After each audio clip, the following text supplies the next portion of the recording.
Hello everyone, welcome to Unbox Grid. Today we will see how to keep your iPad screen turned on forever.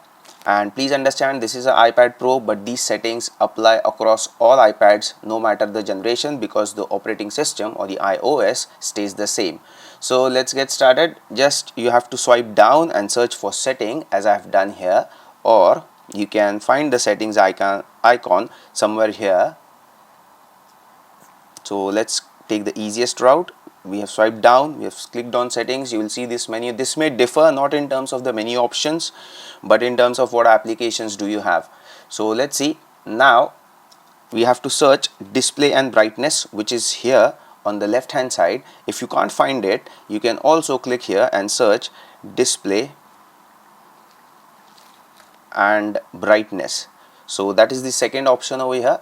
So we'll click that or tap that.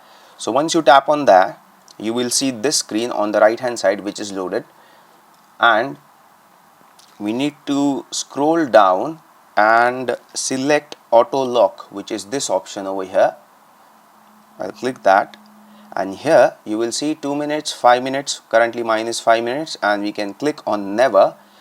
And now unless you tap the unless you tap the button, which is the power button over here, it won't lock itself, or the screen won't go off. So this is how easy it is to have the iPad screen stayed on forever.